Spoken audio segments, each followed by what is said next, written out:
Bethlehem കുടുംബ unit Onam winner ആവാൻ 3 കാരണങ്ങളാണ് ഉള്ളത്. ഒന്ന്, ഭാവന സ്റ്റുഡിയോസ് ആണ് ഈ സിനിമ പ്രൊഡ്യൂസ് ചെയ്യുന്നത്. ഈ ഭാവന സ്റ്റുഡിയോസ് എന്ന പ്രൊഡക്ഷൻ കമ്പനിക്ക് ഒരു മിനിമം ഗ്യാരണ്ടി ഉണ്ട്. Kumbalangi nights hit, Premalu super hit, Joji OTT പടമായിരുന്നാലും അത് നല്ല അഭിപ്രായമായിരുന്നു അതിന് വന്നിരുന്നത്. പാൽത്തു ജാൻവറും തങ്കവും വലിയ ഹിറ്റാണെന്ന് പറയാൻ പറ്റില്ല, പക്ഷെ തീരെ കൊള്ളില്ലാത്തൊരു പടമാണെന്ന് ആരും അഭിപ്രായം പറഞ്ഞിട്ടില്ല. ഭാവന സ്റ്റുഡിയോസ് ഇറങ്ങുന്ന ഒരു പടത്തിന് ഒരു പരിധി വിട്ട് മോശമാവാൻ ചാൻസ് ഇല്ല, തീരെ ചാൻസ് ഇല്ല. ഇതാണ് ഒന്നാമത്തെ കാരണം. രണ്ടാമത്തെ കാരണം ഗിരീഷ് ഏടി എന്ന ഡയറക്ടർ. അയാം കാതലൻ ഒഴിച്ച് ബാക്കി 3 പടങ്ങളും പുള്ളി ഡയറക്റ്റ് ചെയ്തേക്കുന്നത് ഹിറ്റായിരുന്നു. തണ്ണീർമത്തൻ ദിനങ്ങൾ hit, super Saranya hit, Premalu hit. കൂടാതെ പ്രേമലുവിന്റെ കോ റൈറ്ററായ കിരൺ ജോഷി കൂടിയാണ് ബത്ലഹേം കുടുംബ യൂണിറ്റ് എഴുതിയിരിക്കുന്നത്. ഈ അയാം കാതലൻ വലിയ ഹിറ്റ് അല്ലെങ്കിലും ഒരു തല്ലിപ്പൊളി പടമാണെന്ന് ആരും പറഞ്ഞിട്ടില്ല. ഇവർ രണ്ടുപേരും എഴുതി ഗിരീഷ് ഏടി സംവിധാനം ചെയ്യുമ്പോൾ ആ സിനിമ അത്ര മോശമാവാൻ ഒട്ടും ചാൻസ് ഇല്ല. മൂന്നാമത്തെ കാരണം വേറെ നല്ല സിനിമകളൊന്നും കൂടെ ഇറങ്ങാത്തത് കൊണ്ടാണ്.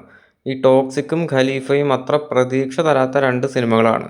ഓഗസ്റ്റ് 26-നാണ് ടോക്സിക് റിലീസ് ചെയ്യണമെങ്കിലും ഓണം ടൈമായതുകൊണ്ട് അത് ഓണം ക്ലാഷിൽ ഉൾപ്പെടുത്താം. ടോക്സിക്കിൻ്റെ റിലീസ് ഡേറ്റ് ആദ്യം മാറ്റി വെച്ചതായിരുന്നു. ഈ ടോക്സിക്കിൻ്റെ സ്ക്രിപ്റ്റ് യഷിന് ഇഷ്ടമായില്ലെന്നും യഷ് സ്ക്രിപ്റ്റിൽ മാറ്റം വരുത്തിയിട്ട് ഗീതു മോഹൻദാസിനെ മാറ്റി നിർത്തി സിനിമ ഗോസ്റ്റ് ഡയറക്റ്റ് ചെയ്തു എന്നൊക്കെ റൂമേഴ്സ് ഉണ്ട്. റീഷൂട്ട് നടന്നു എന്നും കേൾക്കുന്നുണ്ട്. ടോക്സിക്കിൻ്റെ ട്രെയിലർ കണ്ടപ്പോൾ ഇതൊക്കെ സത്യമാണെന്ന് തോന്നുന്നു. കാരണം എന്തൊക്കെയോ കാട്ടിക്കൂട്ടി വെച്ചേക്കുന്ന ഒരു ട്രെയിലർ ഒരു പിടിയും തരുന്നില്ല. അവിടുന്ന് ഇവിടുന്നും വേറെ കുറേ സിനിമകളുടെ എന്തൊക്കെയോ കുറേ ഐഡിയാസ് എടുത്ത് കുറച്ച് മോഡിഫിക്കേഷൻ വരുത്തി എടുത്ത് വെച്ചേക്കുന്ന പോലെ എനിക്ക് തോന്നി. ഈ രൺബീർ കപൂറിൻ്റെ അനിമലിൽ നിന്ന് കുറേ ഐഡിയാസ് എടുത്ത പോലെ എനിക്ക് തോന്നി. കുറച്ച് എക്സ്പ്ലിസിറ്റ് സെക്സ് റിലേറ്റഡ് സീൻസും അത് അനിമലിലും ഉണ്ട്, ടോക്സിക്കിലും ഉണ്ട്. പിന്നെ മകൻ അച്ഛനോടുള്ള ദേഷ്യവും വിഷമവും ഈഗോ ക്ലാഷും ഇങ്ങനത്തെ സംഗതിയൊക്കെ അനിമലിലും ഉണ്ട്, ടോക്സിക്കിലും ഉണ്ട്.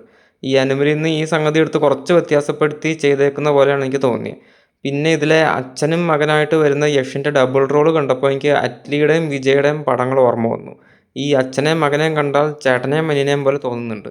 ഇതാണ് ബിഗിലിലെ അവസ്ഥ. ബിഗിലിൽ റായപ്പനെയും ബിഗിലിനെയും കാണുമ്പോൾ അച്ഛനും മകനായിട്ട് തോന്നുന്നില്ല, ചേട്ടനും അനിയനായിട്ട് തോന്നും.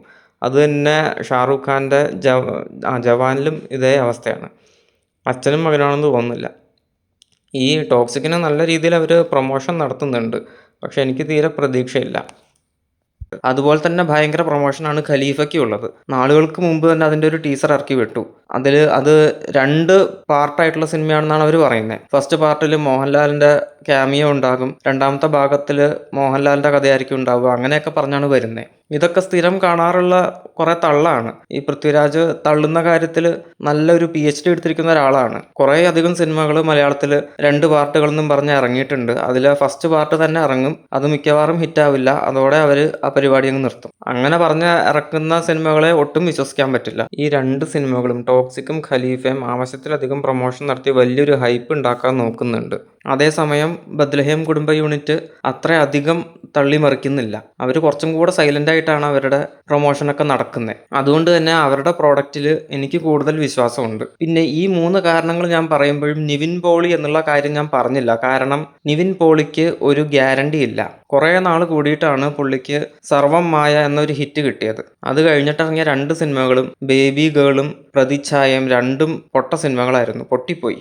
അതുകൊണ്ട് നിവിൻ പോളിയെ കണ്ടുകൊണ്ടൊരു സിനിമയ്ക്ക് കയറുക എന്നുള്ളത് ഇത്തിരി ബുദ്ധിമുട്ടുള്ള ഒരു കാര്യമാണ്.